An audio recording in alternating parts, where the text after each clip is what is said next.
California Congressman Khanna, a Democratic member of the House Armed Services, Agriculture, and Oversight Committees, and a good friend to me, even though you are from the Bay Area there in Northern California, and I'm an LA girl, but that's okay. I love making that. Always great to be on, joke Alex. with you. All right, here we go. Where do you stand on Title 42? Do you want to see it lifted?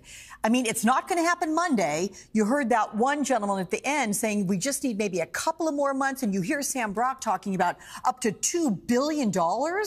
It's what DHS is saying. We need that much money to deal with it when it gets lifted. So what do you want to see happen?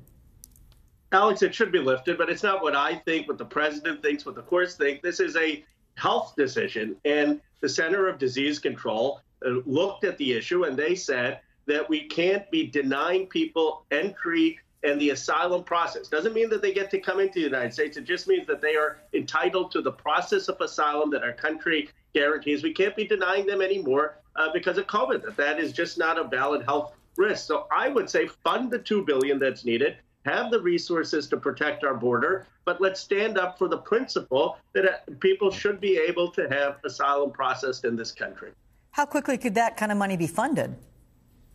I would be voted for it tomorrow. I mean, if the issue is that we need more security there, more agents there, more people to process asylum there, fine. I 100% agree. I am for border security. I'm for people following the process. What I'm not for is using the pretext of COVID to deny people basic rights to seek asylum when they are fleeing actual persecution. You know, there are 20,000 people at the border from Ukraine before we shifted policy of allowing people in from Europe on Ukraine. Shouldn't they be allowed a process of asylum? I mean, that's just the American process, and it's a pretext to say COVID. Don't talk about the real issue, which is, okay, if we need more asylum officers, fine. Don't make COVID the excuse. Okay. Let's move on to what's happening overseas, because while in South Korea today, you know, the president signed that bill for $40 billion in new military aid and humanitarian aid to Ukraine. What message should this send to Americans? I mean, is the U.S. digging in now for a long war in Ukraine? And if it is, can the U.S. afford to meet Ukraine's needs long term?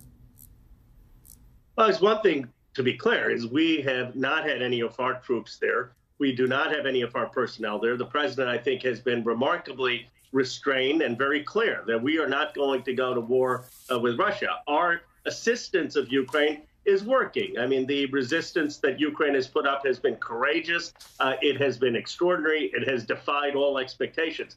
But I am of the camp that we side by side need to be working on a resolution, that we need to be working to bring some settlement to this issue. And I have supported the work that President Macron and others are doing to keep that dialogue open, because I don't think you can just have an endless conflict there, both because of the drain on resources, but also because of the loss of lives and the devastation of war. Yeah, it's hard to watch, that's for sure. Let's talk about the economy right now. You know, the president tweeted, you want to bring down inflation? Let's make sure the wealthiest corporations pay their fair share. So billionaire Jeff Bezos responded to that on Twitter, writing, raising corporate taxes is fine to discuss.